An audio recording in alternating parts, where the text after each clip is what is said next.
ماہرہ زینب خان کے قلم سے لکھا ناول بس الفت سی ہو گئی ہے، قسط نمبر 3۔ فرال اٹھو، 7 بج گئے ہیں۔ سمرین نے اس کے چہرے پر سے تکیہ ہٹا کر دور پھینکتے ہوئے عجلت میں کہا۔ اٹھ جاؤ فرال۔ اس کو ٹس سے مست نہ ہوتے دیکھ کر اس نے ٹھنڈے پانی کے چھینٹے اس کے منہ پہ مارے جو ہڑبڑا کر اٹھ بیٹھی تھی۔ مڑا تم کیوں صبح ہماری نیند خراب کرنے پہنچ گیا ہے؟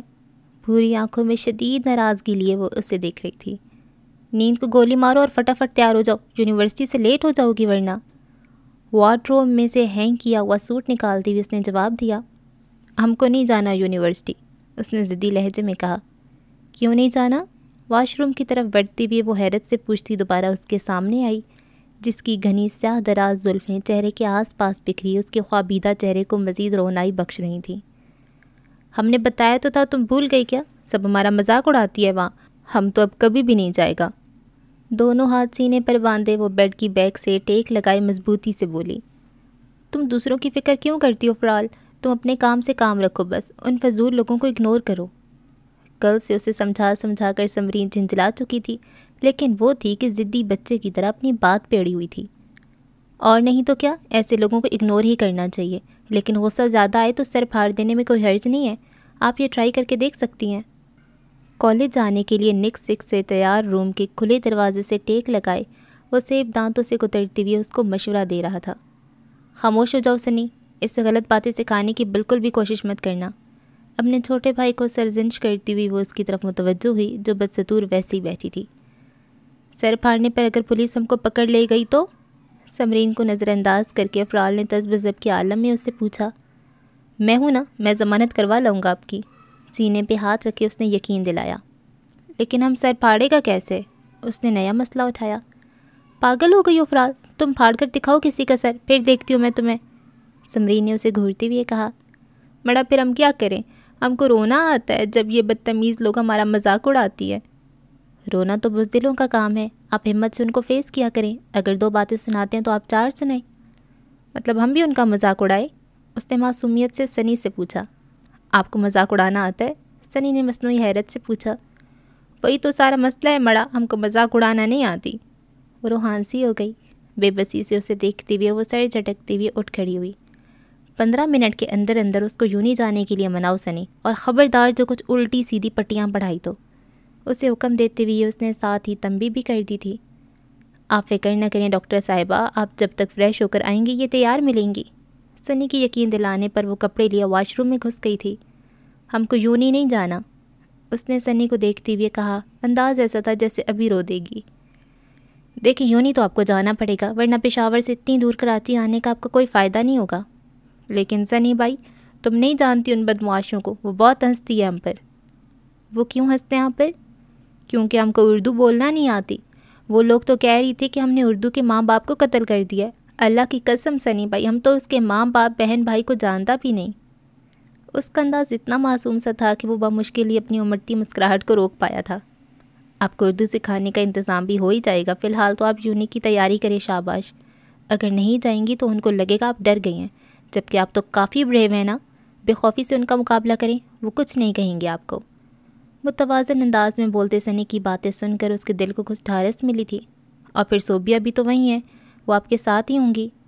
اس کے کہنے پر فرال کو وہ کل والی لڑکی یاد آئی تھی جس نے نہ صرف اس کی مدد کی تھی بلکہ پورا دن وہ اس کے ساتھ ہی یونی کے بارے میں بتانے کے ساتھ گھماتی بھی رہی تھی، اور یہ صرف اس کی باتوں کا یہ اثر تھا کہ وہ نہ چاہتی ہوئی بھی جانے کے لیے تیار ہو گئی تھی۔ پورے گراؤنڈ میں شور و غل سا مچا تھا۔ کرکٹ کھیلنے والے ان 10 سے 15 لڑکوں نے پوری جامعہ کو سر پہ اٹھایا ہوا تھا، جیسے وہ کوئی پڑھنے کی جگہ نہیں، نیشنل اسٹیڈیم ہو۔ اللہ معاف کرے، اس کے جیسا بے ایمان شخص میں نے اپنی پوری زندگی میں نہیں دیکھا، مشر نے حماس کو دیکھتے ہوئے کانوں کو ہاتھ لگاتے ہوئے کہا، جو 3 دفعہ آؤٹ ہونے کے بعد بھی ابھی تک دھڑلے سے وکٹ پہ براجمان تھا۔ اس کے ہاتھ سے بیٹ چھین کر سائڈ پہ بٹھانے کی ہمت وہاں موجود کسی ایک میں بھی نہیں تھی۔ ارے اسے پنگا مول لے کر جیل کی ہوا تھوڑی کھانی ہے۔ ایس پی مہکنان کا گزن کم، بھائی زیادہ تھا، کسی کا اتنا جگرا تھوڑی تھا جو اسے ہاتھ بھی لگاتا۔ اس کو دفع کرو، یہ بتاؤ کہ یہ رات کا کیا پلان ہے، پھر تم لوگ آ رہے ہو نا؟ زمیر نے ان سے پوچھا۔ میرا اور حماس کا تو کنفرم ہے، مشر نے جواب دیا، لیکن میری طرف سے معذرت، 1-1.5 گھنٹے کی ڈرائیو کر کے بحریہ ٹاؤن جاؤ، وہاں 3-4 گھنٹے فضول سے سنگروں کی چیخو پکار سن کر اپنے کان پکاؤ، اور پھر دوبارہ ٹائم ضائع کر کے گھر پہنچو۔ میرے ابا جی مجھے گولی مار دیں گے لیکن اجازت کبھی نہیں دیں گے۔ فہام نے فوراً سے ہاتھ کھڑے کر لیے تھے۔ ابھی تیرے بغیر کیا حق مزہ آئے گا؟ سمیر نے منہ بنا کر کہا۔ چل لے یار، بات کر کے دیکھ لے، ابا سے کیا پتہ راضی ہو جائیں۔ مشر نے اسے مشورہ دیا۔ میرے ابا جی میں اچھے سے جانتا ہوں ان کو، ایسے معاملوں میں کافی سختی سے پیش آتے ہیں۔ بیگ کندھے پر ڈالے وہ اٹھ کھڑا ہوا تھا جب بھی تیزی سے ہوا میں اڑتی ہوئی بال آ کر ٹھک اس کے سر پہ لگی۔ بے ساختہ اس کے لبوں سے کرہ نکلی۔ بیڑا غرق ہو تیرا حماس کے بچے۔ سر سہلاتے ہوئے اس نے بلند آواز سے غصے سے اسے کہا جو وہاں سے تھوڑی دور کھیل میں مصروف تھا۔ شکریہ جانی۔ الٹی پی کیپ پہنے جینس ٹخنوں سے اوپر چڑھائے وہ رن کے لیے بھاگتے ہوئے جواباً چلایا۔ اس کو لے کر آؤ یار، 2 گھنٹے تو ہو گئے ہیں اس کا بیکار میچ دیکھتے ہوئے۔ بیگ پہ سر رکھ کر لیٹے ہوئے سمیر نے بیزاری سے کہا۔ اگلا پیریڈ مزید فری تھا۔ چل چلے، ان بیچاروں کو بھی کھیلنے کا موقع ملے۔ ہاتھ چاڑتے ہوئے مشر اٹھ کھڑا ہوا۔ پھر وہ اور فہام دونوں اس کی طرف بڑھے تھے۔ کہاں چلے آ رہے ہو؟ میچ کیوں خراب کر رہے ہو؟ ارے دکھائی نہیں دیتا کیا؟ غصے میں بھری مختلف آوازیں ابھری تھیں جن کی طرف سے کان لپیٹ کر وہ لوگ پچ پر پہنچ چکے تھے جہاں وہ شاٹ لگانے کے لیے بالکل تیار تھا۔ ارے سائیڈ میں ہو جاؤ، کیا کرے ہو تم دونوں؟ اس کے لاکھ احتجاج کے باوجود مشر نے بیٹ اسے چھین کر سمی کی طرف اچھال دیا تھا۔ عیش کر بچے، بیٹ کا ملنا تھا گویا قارون کا خزانہ مل گیا ہو، اب وہ سکون و اطمینان سے کھیل سکتے تھے۔ سبھی نے سکھ کا سانس لیا تھا اس بلا کو وہاں سے جاتے دیکھ۔ زیادہ دانت نہ نکال، آ رہا ہوں آدھے گھنٹے میں۔ سمی کو گھورتے ہوئے وہ پیچھے سے چلایا تھا جو اس کو جاتے دیکھ کر بلند آواز سے اللہ کا شکر کر رہا تھا۔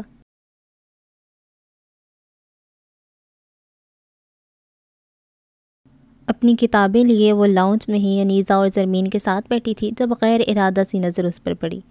رف سے ٹراؤزر اور شرٹ میں ماتھے پہ بکھرے بالوں کو انگلیوں سے سنوارتے ہوئے وہ 2 سیڑھیاں پھلانگتے ہوئے نیچے اتر رہا تھا۔ چہرے سے ابھی بھی پانی کے قطرے ٹپک رہے تھے جو اس کی وائٹ شرٹ کے گریبان میں جذب ہو رہے تھے۔ سرخ ڈوروں سے سجی گہری سیاہ آنکھیں ابھی بھی نیند سے بوجھل تھیں۔ اگر ناشتے کی طلب اسے بیدار نہ کرتی تو وہ شاید ابھی بھی گہری نیند میں ہوتا۔ گڈ مارننگ، ناشتہ بنا دے ممی۔ ایک سرسری سی نظر وہاں موجود ان تینوں پر ڈال کر اس نے بھاری آواز میں زرمین سے کہا۔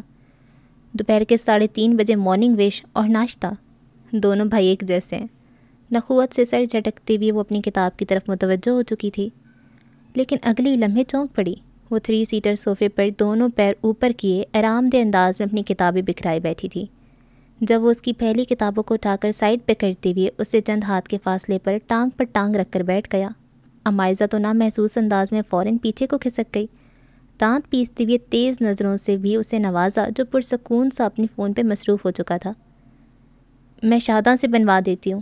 ارے نہیں انیزہ، اسے ملازموں کے ہاتھ کا کھانا وغیرہ پسند نہیں ہے، میں بنا دوں گی اس کے لیے۔ انیزہ کے کہنے پر زرمین نے سہولت سے منع کیا۔ آپ کیوں تکلیف کرتی ہیں آپا، امائزہ بنا دے گی، جاؤ بیٹا ناشتہ بناؤ بھائی کے لیے۔ ان کو کہنے کے ساتھ اسے بھی کہا جو شکر کرتی ایک ناپسندیدہ سی نظر اس اکھڑ شخص پہ ڈال کر کتاب کو ٹیبل پہ رکھ اٹھ کھڑی ہوئی۔ بھائی؟ ٹچ اسکرین پہ انگلیاں چلاتی ہوئی وہ نخوت سے سوچ کر رہ گیا۔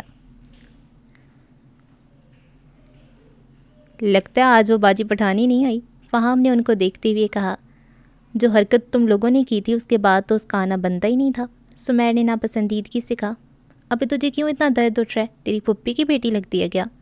مشر نے اس کے سر پہ چپت لگاتے ہوئے گھور کر پوچھا۔ یار یہ پٹھان لوگ کافی ڈینجرس ہوتے ہیں جہاں تک میں نے سنا ہے، اور پھر تمہیں یاد نہیں ہے کہ وہ کہہ رہی تھی کہ اس کے 4 بھائی ہیں، اگر اس نے اپنی فوج کے ساتھ ہم پہ اٹیک کر دیا تو ہم تجھے توپ میں ڈال کر جوابی حملہ کر دیں گے۔ جینس کی جیبوں میں ہاتھ ڈالے چلتے حماس نے سکون سے جواب دیا۔ یہی امید تھی تجھ سے، وہ منہ بناتے ہوئے بولا۔ چلو پٹھانی سے حال احوال پوچھ آتے ہیں، حماس نے سائنس ڈپارٹمنٹ کی جانب قدم بڑھاتے ہوئے آنکھ دبا کر انہیں کہا۔ تمہارے والد اور بھائیوں نے اجازت کیسے دی اتنی دور آ کر پڑھنے کی؟ میرا مطلب ہے پٹھان تو کافی سخت ہوتے ہیں نا پردے وغیرہ کے بارے میں۔ کینٹین سے کلاس کی جانب جاتے ہوئے صوبیہ نے اس سے پوچھا جو کل کے مقابلے میں آج تھوڑی پر اعتماد تھی۔ وہ تو سخت ہوتی ہے لیکن ہمارے بابا اور سب بھائی ہم سے بہت پیار کرتی ہے، ہم اکلوتا ہے نا، ہم کو تو کراچی دیکھنے کا بڑا شوق تھا، بڑی مشکلوں سے ہم نے سب کو منایا، 2 دن تو ہم نے کسی سے بات نہیں کیا، کھانا بھی چھوڑ دیا تھا، پھر تو بھائی ہم کو خود ادھر چھوڑ کر گئی۔ وہ مسکراتی بھی اپنے کارنامے اس کے گوش گزار کر رہی تھی۔ سیاہ رنگ کی کڑھائی والا لباس اس کی دودھیا رنگت پہ کافی کھل رہا تھا، کل کی طرح پختون چادر آج بھی اس نے اپنے گرد لپیٹ رکھی تھی۔ تم تو اتنی معصوم سی دکھتی ہو، کوئی سوچ بھی نہیں سکتا کہ تم بھی ایسی حرکتیں کر سکتی ہو۔ صوبیہ نے اس کے پھولے پھولے سے گال پہ چٹکی بھرتی ہوئی کہا، جو بے ساختہ ہی جھینپ گئی تھی۔ وہ اس کے جھینپنے پر ہنس پڑی۔ اچھا یہ بتاؤ سمرین سے تمہارا کیا ریلیشن ہے؟ سمرین ہمارے بابا کی دوست کا بیٹی ہے۔ بابا کی دوست یا بابا کا دوست؟ اس نے کنفیوژن کے باعث پوچھا۔ بابا کی دوست کی بیٹی ہے، لیکن وہ دوست عورت نہیں آدمی ہے، کھلکھلاتے ہوئے وہ بتا رہی تھی۔ تمہیں اردو سیکھ لینی چاہیے فرال، ورنہ میری ضرور خراب ہو جائے گی۔ ہمارے گھر میں سب کو اردو بولنی آتی ہے، بس ہم کو ہی نہیں آتا۔ ہمارے بھائی بڑی کوشش کرتی تھی ہم کو سکھانے کی، لیکن ہم سے بولا ہی نہیں جاتا، وہ بیچارگی سے بولی۔ ارے تو کوئی بات نہیں، یہاں کسی سے سیکھ لو، یہاں تو تم آرام سے سیکھ جاؤ گی۔ کون سکھائے گی ہم کو اردو؟ آپ کہیں تو ہم چاروں مل کر سکھا دیں، اس نے پوچھا۔ صوبیہ سے تھا اور جواب ان کے پیچھے پیچھے چلتے فہام کی طرف سے آیا، جو نہ جانے کب سے ان کے پیچھے آ رہے تھے۔ تم لوگ یہاں بھی پہنچ گئے؟ صوبیہ نے انہیں گھور کر کہا۔ جہاں جہاں جاؤ گے تمہارے پیچھے پیچھے چلے آئیں گے۔ فرال کے چہرے پہ ہلکا سا ڈر چھلکنے لگا تھا ان لوگوں کو وہاں دیکھ کر۔ مشکل سے اس نے خود کو کمپوز کر رکھا تھا۔ صوبیہ کے پیچھے چھپنے کی وہ ناکام کوشش کر رہی تھی۔ فوراً چلے جاؤ یہاں سے، ورنہ میں جا رہی ہوں پرنسپل سے تم لوگوں کی شکایت کرنے، اس نے گھورتی ہوئی ان کو وارننگ دی۔ ارے پرنسپل کا نام لے کر کیوں ڈرا رہی ہو؟ ہم تو پشتو سیکھنے آئے ہیں ان سے۔ لبوں پہ شوق سی مسکراہٹ لیے حماس نے بے چین سی فرال کو نظروں کے حصار میں لیتی بھی کہا، یہاں کوئی پشتو اکیڈمی نہیں کھولی ہوئی جو تم جیسے بدمعاش ایڈمیشن لینے دوڑے چلے آئے ہو، صوبیہ نے طنز سے کہا۔ یعنی کہ ہمیں غلط اطلاع دی گئی تھی، ہمیں تو کہا گیا تھا کہ پشتو اکیڈمی نہ صرف اوپن ہو چکی ہے بلکہ ایک چڑیل نما بھوتنی ایڈمیشن لے کر پڑھنے بھی پہنچ گئی ہے۔ ویسے مشر، تمہیں کوئی چڑیل یا بھوتنی ٹائپ کوئی لڑکی نظر آ رہی ہے کیا؟ مصنوعی حیرت سے یہاں وہاں نظریں دوڑاتے ہوئے فہام نے اسے بھی کہا۔ جہاں صوبیہ کو تب چڑھی وہیں سمیر نے رخ موڑ کر اپنی بے ساختہ ہنسی کو چھپایا تھا۔ بہت بکواس کرنے لگے ہو نا تم لوگ، پرنسپل کی ڈانٹ پڑے گی تبھی سدھرو گے۔ اگر ہم سدھرنے والی چیز ہوتے تو 10 سال پہلے ہی سدھر گئے ہوتے۔ آپ کیسی ہیں؟ روکھے انداز میں اس کو جواب دیتے ہوئے حماس نے اچانک سے اسے مخاطب کیا، جو ابھی تک خاموش سی تھی۔ ہمارا بھائی تم سے حال پوچھ رہی ہے، اس کو جواب تو دے دو باجی۔ فہام کی زبان پر پھر کھجلی ہوئی۔ ڈرنا نہیں ہے فرال، بہادر بنو، وہ گہرے سانس لیتی ہوئے خود کو پرسکون کر رہی تھی۔ دیکھو ہم کو تم سے کوئی بات نہیں کرنا ہے، ساری ہمت خود میں مجتمع کرتے ہوئے اس نے لہجے کو مضبوط بناتے ہوئے اسے کہا۔ ٹھیک ہے اب آگے بولو۔ دونوں بازو پشت پر باندھے وہ اطمینان سے بولا، لیکن اس کا اطمینان ان شیطانوں کے ہنسنے پر رخصت ہو چکا تھا۔ بے بسی بھرے غصے سے اس نے ان چاروں کو گھورا۔ تم لوگ بہت ہلکا لے رہی ہے ہم کو، میرے بھائی تمہارا قیمہ بنا دے گی۔ میرا تو پلاؤ بنوانا پلیز، اور میرے کباب کڑھائی۔ فہام اور مشر نے جلدی جلدی اپنی پسند بھی بتا دی۔ تم بھی بتا دو، صوبیہ نے سمیر کو گھورتے ہوئے طنز سے کہا۔ اس کی تو پٹھانی کے سارے بھائی مل کر کوفتے بنا کر پارٹی اڑائے گی، حماس نے ہنستے ہوئے کہا، تو وہ بھی پیچھے نہ رہے۔ اچھا اب نہیں ہنسیں گے ہم، اگر تم مجھے پشتو سکھا دو تو میں تمہیں اردو بولنا سکھا دوں گا۔ حماس نے کھلے دل سے آفر کرنے پر فرال کا شدت سے دل چاہا تھا کہ 2-4 گالیاں تو اسے سکھائی دے۔ ڈیل پکی کریں پھر؟ مسکراتی ہوئی اس نے فرال کی طرف ہاتھ بڑھایا، جو صبر کی گھونٹ بھر کر رہ گئی تھی۔ نہ جانے یہ 2 سال ان نمونوں کے ساتھ کیسے گزریں گے۔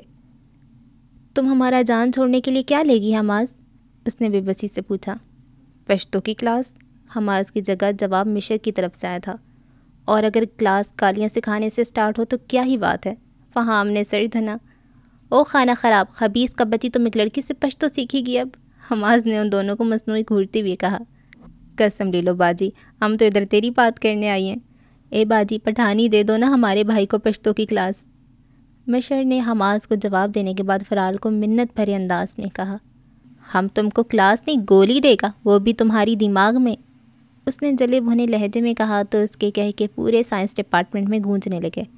ہا ہا ہا، تمہارے ہاتھوں سے تو گولی بھی قبول ہے پٹھانی، مسکراتی نظروں سے اس کے ناراض سے چہرے کو دیکھتے ہوئے حماس نے کہا۔ اوئے وہ دیکھ سر سلیمان، بھاگو لڑکو۔ اس ڈپارٹمنٹ کے سب سے کھڑوس پروفیسر پر سمیر کی نظر پڑی تو بوکھلا کر ان سب کو کہا، جو سر سلیمان کا نام سن کر ہڑبڑا کر وہاں سے بھاگ پڑے تھے۔ اسی ٹائم پہ کل دوبارہ آؤں گا میں پٹھانی، بھاگتے ہوئے حماس پیچھے مڑ کر چلایا تھا۔ آ کر دکھاؤ تمہارا سر نہیں پھاڑی تو ہمارا نام بھی فرال نہیں، وہ بھی غصے سے چیخ کر بولی۔ وہ جواب دیے بغیر ہنستے ہوئے بھاگتے چلا گیا۔ سواش کہاں ہے؟ ڈنر کے وقت ڈائننگ ٹیبل پہ سب موجود تھے جب سربراہی کرسی پہ براجمان زوار ملک نے دریافت کیا۔ وہ تو شام سے کہیں گیا ہوا ہے۔ چاول کی ٹرے حماس کی طرف بڑھاتے ہوئے زرمین نے جواب دیا، اسے فون کر کے کچھ پتہ کرو، پہلی دفعہ پاکستان آیا، راستوں کا اسے کچھ علم نہیں، کہیں اور ہی نہ نکل جائے۔ ڈونٹ وری ماموں، بھائی بچے تھوڑیاں جخم ہو جائیں گے، اور اگر ہو بھی گئے تو مسئلہ ہی کوئی نہیں، اپنی پولیس ہے نا، ڈھونڈ نکالے گی انہیں۔ نیوی بلو شلوار قمیض میں ماہ کنان کو وہاں آتے دیکھ حماس نے قدرے شوخی سے کہا، کسی دن اس پولیس کے مہمان بنو، پھر پتہ چلے گا کتنی اپنی ہیں۔ اس کے بال بگاڑتے ہوئے وہ چیئر گھسیٹ کر بیٹھا جس نے مٹر پلاؤ اپنی پلیٹ میں ڈالنے کی بجائے 2-3 چمچے بھر کر ربا کی پلیٹ میں ڈال دیے تھے۔ حماس بھائی، وہ ناپسندیدگی سے چیخی، اسے مٹر سخت ناپسند تھے۔ کیا حماس بھائی، مٹر کھاؤ تاکہ تمہارا دماغ چلے، اس نے ربا کو مصنوعی گھوری سے نوازتے ہوئے کہا، جس نے بے بسی سے کنان کو دیکھا۔ حماس، وہ کریلے گوشت کی ڈش اٹھانا، آنکھوں ہی آنکھوں میں اسے تسلی دیتے ہوئے کنان نے اسے کہا، کریلے گوشت صرف زوار ملک کی پسند پر بنتے تھے، ورنہ تو کوئی بھی انہیں ہاتھ بھی نہیں لگاتا تھا۔ تم نے کب سے اپنی جیسی سبزیاں کھانا شروع کر دی ہیں؟ ڈش پکڑاتی ہوئے اس نے حیرت سے پوچھا۔ کھاتا نہیں ہوں لیکن کھلاتا ضرور ہوں۔ کنان نے بھی اس کی والی حرکت کرتی ہوئے اس کی پلیٹ میں بھر کر کریلے ڈال دیے تھے۔ اسے ختم کیے بغیر اگر یہاں سے اٹھنے کی کوشش کی تو آج کی رات تم میرے ٹارچر سیل میں گزارو گے، سمجھ گئے؟ نیپکن گود میں بچھاتے ہوئے اس نے سکون سے کہتے ہوئے اسے باور کروایا، جو گھورتے ہوئے عمائزہ اور ربا کو ہنسے دیکھ رہا تھا۔ اب پتہ چلا ایس پی کی بہنوں سے پنگا لینے کا مطلب؟ عمائزہ نے ہنستے ہوئے اسے چھیڑا، جو عجیب سے منہ بناتے ہوئے نوالے بنا کر کھا رہا تھا۔ ہیلو ایوری ون، جب بھی اس کی بلند آواز پر سب اس کی جانب متوجہ ہوئے۔ جینز پہ براؤن شرٹ پہنے وہ دوپہر کے مقابلے میں تو کافی ہینسم لگ رہا تھا، گھنے سیاہ بال بھی جلد سے پیچھے کو سیٹ تھے۔ کہاں سے آ رہے ہو سواش؟ زوار ملک نے ہاتھ روک کر اسے مخاطب کیا۔ ایک کام سے گیا تھا ماموں۔ اپنی انگریزی لب و لہجے میں وہ روانی سے صاف اردو بولتا تھا، جبکہ حماس کا لہجہ صاف تھا۔ ٹائم سے گھر آ جایا کرو، کراچی کے حالات باہر کے کسی بھی ملک و شہر سے مختلف ہیں، اور پھر تمہیں تو راستوں کا علم بھی نہیں۔ ماہ کنان یا حماس کو ساتھ لے جایا کرو جہاں بھی جانا ہو، تمہارے اکیلے جانا بہتر نہیں۔ سنجیدگی سے کہتے ہوئے انہوں نے اسے بیٹھنے کا اشارہ کیا، جو بغیر کوئی آرگیو کیے جی بہتر کہتے ہوئے مائزہ کی برابر والی چیئر گھسیٹ کر بیٹھ چکا تھا۔ ایک تو اس کو ہمیشہ میرے ساتھ ہی بیٹھنا ہوتا ہے۔ اس کا کھانا حلق سے اترنا مشکل ہو گیا تھا۔ سواش کی کلون کی سافٹ سی مہک اس کے نتنوں سے ٹکرا رہی تھی۔ تم کیا کھا رہے ہو؟ اس نے حماس کی بھری ہوئی پلیٹ کو دیکھتے ہوئے پوچھا، جو مارے باندھے کھا رہا تھا۔ بیف کڑھائی ہے، آپ ٹرائی کیجئے گا، بہت ٹیسٹی ہے۔ اس نے جھٹ اپنی پلیٹ اس کے سامنے رکھ دی۔ ربا اور کنان مسکراتے ہوئے اپنی پلیٹ پہ جھک گئے تھے۔ عمائزہ نے احتیاطاً پانی سے بھرا جگ اور گلاس بھی اس کے پاس ہی رکھ دیا، جس کا صرف ایک ہی نوالا لینے پہ اتنا برا منہ بنا تھا کہ وہ لوگ چاہ کر بھی اپنے کہہ کے روک نہیں پائے تھے۔ بیف اتنا کڑوا تو نہیں ہوتا؟ گلاس لبوں سے لگاتے ہوئے اس نے جھرجھری لی تھی۔ منہ کا ذائقہ ہی بگڑ گیا تھا۔ بیف کڑوا نہیں ہے، لیکن بیف کے ساتھ جو کریلے ہیں نا وہ کڑوے ہیں، کنان نے مسکراتے ہوئے اسے کہا۔ کریلے؟ اس نے چونک کر کریلوں سے بھری پلیٹ کو دیکھا، پھر فوراً اسے اٹھا کر سائڈ پہ کر دیا۔ سواش بھائی کو بھی کریلے نہیں پسند؟ ربا نے ہنستے ہوئے کہا۔ حالانکہ جتنے خڑوس تمہارے سواش بھائی ہیں، کریلے تو ان کے موسٹ فیوریٹ ہونے چاہیے۔ عمائزہ نے اس کی جانب جھک کر کہا، جو کھلکھلائی تھی۔ کون سے لطیفے سنا رہی ہے تمہاری بہن جو ایسے دانت نکل رہے ہیں؟ حماس نے کھیرے کا ٹکڑا منہ میں ڈالتے ہوئے پوچھا۔ ہم بہنوں کی پرسنل باتیں، آپ اپنے کھانے پر دھیان دیجئے نا، تن سے مسکراتے ہوئے عمائزہ نے اسے جواب دیا۔ اوہ، میں تو بھول گیا تھا، ایس پی صاحب یہاں موجود ہیں، ان بہنوں کے مزاج تو 7ویں آسمان پر ہی ہونے ہیں۔ وہ بھی اسی کے انداز میں بولا۔ کھانے پر توجہ دو۔ زوار ملک کی مداخلت کرنے پر سب چپ چاپ اپنے کھانے کی طرف متوجہ ہو گئے تھے۔ انہیں پسند نہیں تھا کھانے کے وقت کسی کا باتیں کرنا۔ ایک کپ کافی بنا دو۔ وہ اپنے اور کنان کے لیے چائے بنا رہی تھی جب اپنے ازلی انداز میں بغیر اس کو مخاطب کیے کہتے بھی وہ فریج میں سے پانی کی بوتل نکال رہا تھا۔ کس کو کہا ہے آپ نے؟ اسے تب تو چڑھی تھی لیکن کنٹرول کرتے ہوئے اس کو مخاطب کیا۔ یہاں تمہارے علاوہ تو کوئی اور موجود نہیں ہے، تو ظاہری بات ہے تمہیں کہا ہے۔ کھڑے کھڑے ہی بوتل لبوں سے لگاتے ہوئے اس نے رک کر اس کو دیکھتے ہوئے جواب دیا، جو گھر کے عام سے کپڑوں میں ملبوس سادہ سے ہولیوں میں تھی، لیکن اس کی سنہری رنگت دمک رہی تھی۔ جواب دیے بنا سر جھٹک کر وہ اپنی چائے کی طرف متوجہ ہوئی۔ میرے روم میں دے جانا۔ ایک اچٹتی سی نظر اس کے سراپے پہ ڈال کر وہ کہتے ہوئے کچن سے چلا گیا۔ میرے روم میں دے جانا؟ ہاں، ملازم سمجھ رکھا ہے مجھے؟ تیری پیاری پیاری دو اکھیاں تڑپائے مجھے ساری رتیاں۔ گنگناتی ہوئے وہ تیز تیز قدم اٹھاتے ہوئے بھاگنے کے سے انداز میں کلاس کی جانب بڑھ رہا تھا، جو شروع ہونے میں صرف کچھ ہی منٹ رہ گئے تھے۔ اگر 2 سیکنڈ بھی وہ لیٹ ہو جاتا تو سر عباس نے اسے کلاس کے پاس بھی بھٹکنے نہیں دینا تھا۔ کدھر چلے ہو ہیرو؟ کوریڈور کے سر پر ہی وہ اسے دیکھ کر پھیل کر کھڑا ہو گیا۔ یہ کب ٹپک پڑا؟ سمیر اسے دیکھ کر حیرانی سے سوچ رہا تھا۔ کلاس لینے جا رہا ہوں، آ جاؤ تم بھی۔